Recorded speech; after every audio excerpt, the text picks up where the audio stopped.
Halo semua, salam semua, selamat semua melanjutkan lagi episode mengenai filsafat ini yang ke-6. Nah, sebelum saya lanjutkan, tentunya kalian sudah tahu bahwa saya itu perlu subscribe. Nah, dan untuk mempelajari filsafat ini, mari kita dengarkan saya beromon-omon mengenai filsafat, ya. Semoga saja omon-omon saya ini bisa bermanfaat untuk bagaimana kita menyimpulkan dari segala kegiatan kita, mendefinisikan dan tentu saja mengaplikasikan setiap tindakan kita itu dari pemikiran sampai ke keseharian kita tentunya. Bagaimana kita berdemokrasi dengan baik, karena biar bagaimanapun itu manusia itu makhluk politik. Nah, untuk itu saya akan ulas sedikit tentang episode kelima, di mana pada episode kelima itu menjelaskan bahwa segala sesuatu itu pasti disusun dan menyusun menjadi definisi. Nah, begitu. Jadi definisi itu bagian dari hasil pemikiran. Hasil pemikiran itu bisa disimpulkan menjadi filsafat. Nah, saya seneng tuh ya. Itulah dosen. Untuk membahas ke-6, saya akan segera melanjutkannya. Tidak lama-lama lagi. Silakan yang mau berkomentar tulis di kolom komentar supaya bagaimanapun juga channel Broton ini bisa berkembang dengan baik dan menjadi pembelajaran bersama untuk kita semua menjadi warga negara yang baik dan tentu saja untuk memajukan Indonesia kita. Oke, kita mulai. Dari obrolan omongan pembelajaran episode kelima itu merupakan tujuan perenungan kefilsafatan. Sebagai contoh di dalam karya Plato yang berjudul Republik, itu yang di episode kelima ya. Jadi itu kebanyakan diambil dari karya Plato. Socrates mencari definisi yang jelas dan cermat tentang keadilan yang sekiranya cocok dengan fakta-fakta yang diketahui. Nah, itu Socrates. Dalam arti tertentu, filsafat memang tidak lain daripada usaha mencari kejelasan dan kecermatan secara gigih yang dilakukan secara terus-menerus. Ditinjau dari sudut pandang ini, filsafat merupakan sifat kritik yang luar biasa. Tetapi kemudian filsafat juga berusaha bersifat konstruktif dan beralih kepada usaha melakukan rekonstruksi terhadap alam semesta secara spekulatif. Begitu ya. Itu perenungannya dari Socrates. Lanjut lagi ke sebab selanjutnya. Filsafat senantiasa bersifat menyeluruh, komprehensif. Perenungan kefilsafatan berusaha menyusun suatu bagan konsepsional yang memadai untuk dunia tempat kita hidup maupun diri kita sendiri. Dikatakan bahwa ilmu memberi penjelasan tentang kenyataan empiris yang dialami. Filsafat berusaha untuk memperoleh penjelasan mengenai ilmu sendiri. Nah, itulah muter-muternya filsafat itu selalu muter-muter intinya ya. Pemikiran ini disebabkan ini, akibatnya ini, dibalik lagi sesuai dengan kemampuan bagaimana kita berpikirnya. Nah, begitu. Saya lanjutkan kembali. Jadi segera disimak, dipahami dengan baik supaya menjadikan diri kita beretika yang baik. dan akan menjadikan kita menjalani demokrasi Pancasila ini dengan baik pula. Begitu ya. Saya lanjutkan kembali. Karena filsafat itu senantiasa bersifat menyeluruh ya, konferensi tadi. Saya lanjut.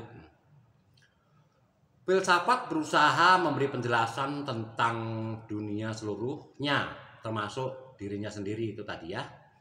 Menurut sudut pandang ini, filsafat mencari kebenaran tentang segala sesuatu dan kebenaran ini harus dinyatakan dalam bentuk yang paling umum. Suatu sistem filsafat harus bersifat komprehensif. Dalam arti tidak ada sesuatu pun yang berada di luar jangkauannya. Saya merokok dulu. Jika tidak demikian, filsafat akan ditolak serta dikatakan berat sebelah dan tidak memadai. Nah itu ya. Suatu sistem baru dapat dikatakan memadai jika memuat penjelasan tentang semua gejala.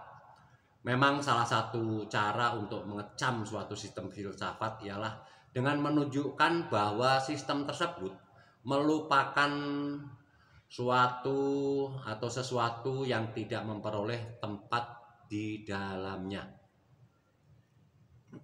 Jika demikian, maka sistem semacam itu perlu diperluas atau ditolak. Contoh yang baik mengenai sistem kefilsafatan yang berusaha menjadi memadai dan menyeluruh ialah sistem yang dibuat oleh Descartes, filsuf Prancis pada abad ke-17 ya. Apakah saya waktu itu sempat hidup ya di sana? Lanjutkan kembali. Descartes merasa bahwa jika ia dapat menemukan suatu kebenaran yang tidak dapat diragukan dan kemudian dapat membuat deduksi kebenaran yang logis, maka ia dapat menerangkan dunia. Tetapi Descartes sendiri menganggap perlu untuk menanyakan, apakah kebenaran itu? Muter-muter kan? Tapi yuk lanjut lagi. Agar supaya dapat mengenal suatu kebenaran yang tidak dapat diragukan bila ia mendapatinya, gitu ya. Suatu pandangan dunia. Secara singkat, perenungan kefilsafatan berusaha memahami segenap kenyataan dengan jalan menyusun suatu pandangan dunia. Biasanya dipakai perkataan Jerman Weitansbecher itu bahasanya, yang memberikan keterangan tentang dunia dan semua hal yang ada di dalamnya. Seorang filsuf Lonia, Democritus, yang hidup di tahun 460 sampai 370 sebelum Masehi ya, jadi hitungannya mundur, memberikan kepada kita suatu pandangan dunia yang dikenal sebagai atomisme. Yang dewasa ini agak banyak yang menganutnya.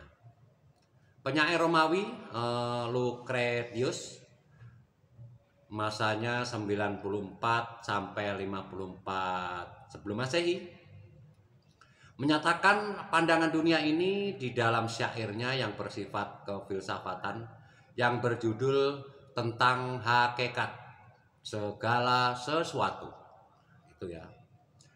Lucretius mengatakan bahwa pada mulanya hanya ada atom-atom yang bergerak melalui ruang.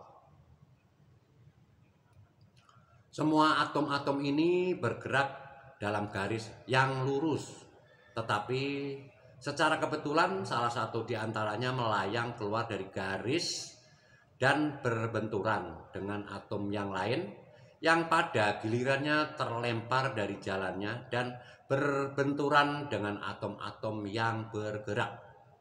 Tetapi Lucretius meninggalkan suatu teka-teki rahasia bagi pembacanya. Bagaimana caranya? Dan mengapa atom yang pertama itu melayang keluar dari jalannya? Itu pertanyaannya. Sistem Lucretius tersebut tidak memadai karena tidak sepenuhnya menjelaskan tentang prinsip penjelasan yang dipakainya. Sebab di dalam filsafat tidak boleh ada misteri. Dewasa ini terdapat banyak pertentangan paham mengenai cara penggambaran modern tentang atomisme. Apakah pandangan dunia yang bersifat ilmiah memadai untuk menerangkan semua gejala? Atau apakah sesuatu pandangan dunia yang lain lebih baik? Suatu definisi pendahuluan. Dalam perenungan kefilsafatan, kita berusaha untuk mencari dasar-dasar bagi kepercayaan-kepercayaan kita. Dengan mengingat ciri-ciri perenungan kefilsafatan, mudahlah bagi kita untuk memberikan definisi pertama tentang filsafat, berupa suatu definisi operasional. Filsafat merupakan hasil perenungan kefilsafatan. Kita mungkin sudah siap untuk mengatakan. Tetapi, hal yang dikatakan tentang perenungan kefilsafatan di atas dapat pula dikatakan sebagai pemikiran ilmiah. Gitu ya, pokoknya dibolak-balik, kata-katanya dibalik. Itulah filsafat. Ini narasi saya ya. Saya lanjutkan kembali.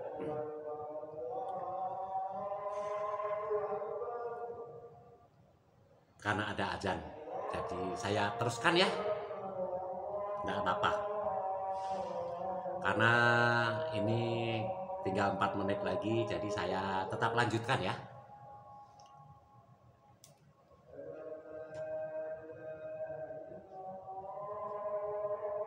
Tadi kita sampai filsafat merupakan hasil perenungan kefilsafatan. Kita mungkin sudah siap untuk mengatakan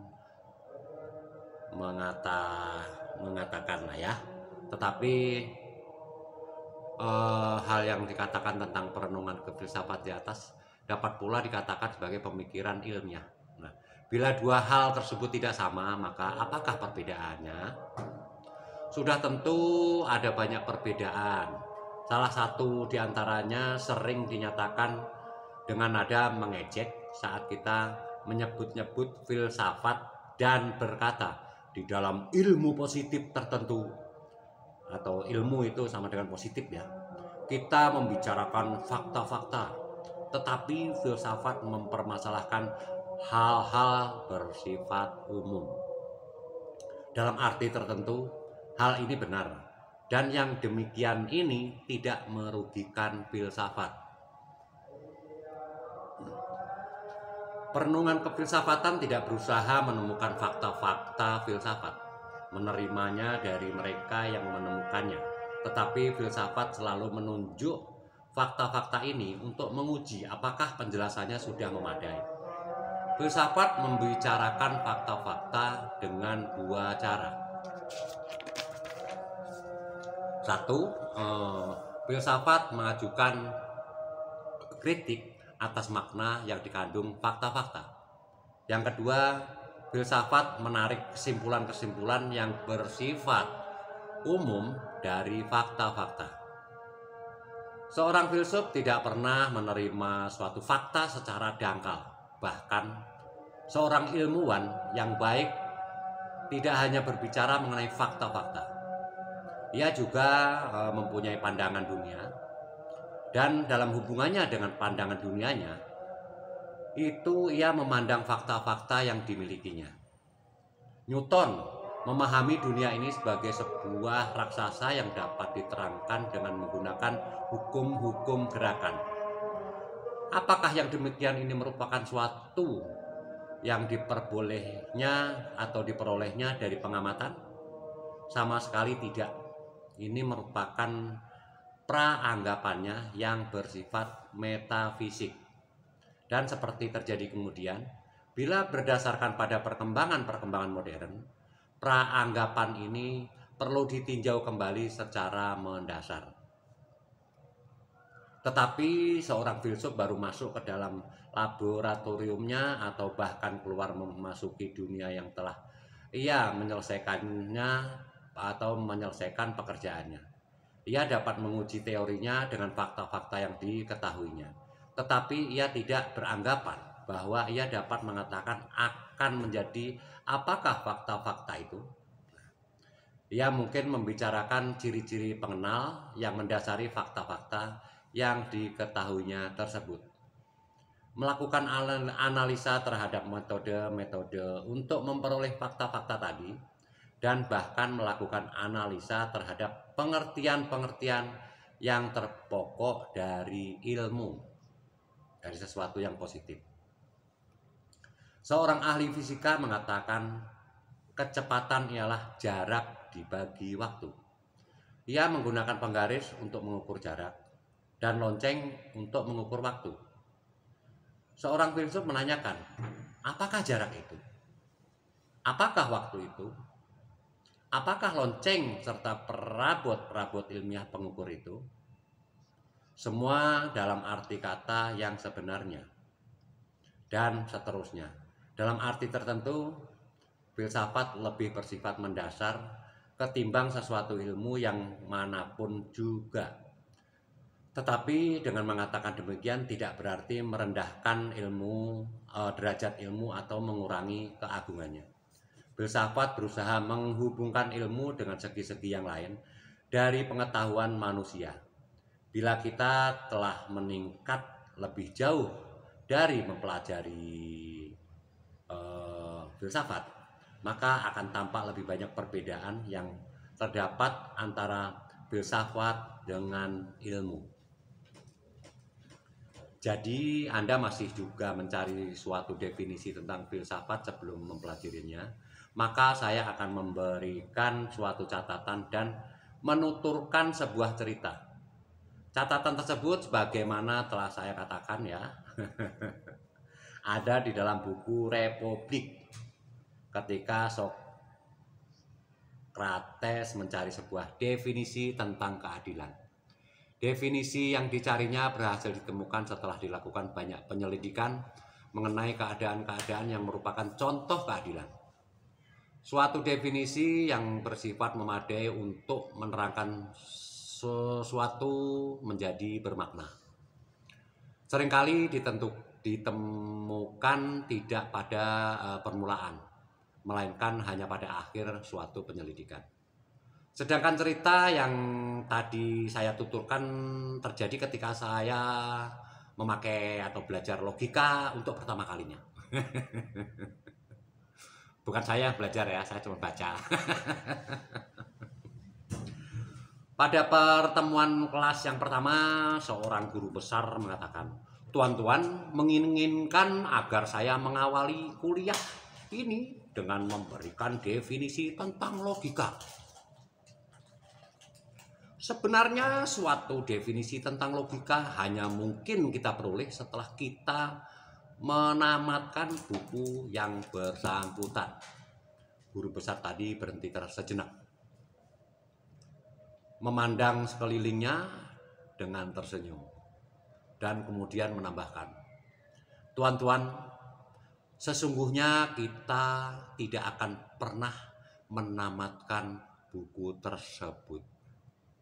Nah, setelah Anda mendengarkan episode pertama sampai sekarang ini dan melakukan sendiri perenungan kefilsafatan, maka Anda akan mendapat pengertian yang lebih baik tentang apakah yang dinamakan filsafat itu. Para filsuf dewasa ini sesungguhnya masih berdebat tentang pertanyaan, apakah filsafat itu? Sekian, semoga jadi perenungan yang mendalam, dipelajari yang ringan-ringan saja, supaya terbentuk bahwa jati diri kita itu siapa, kita akan mengetahui diri kita siapa, dan kita bisa membangun Indonesia Raya kita sesuai dengan dan yang sudah direlkan di Undang-Undang Dasar Negara Republik Indonesia. Sekian dulu dari Broton. Senang terus, mau tahu, sip. Terima kasih. merdeka.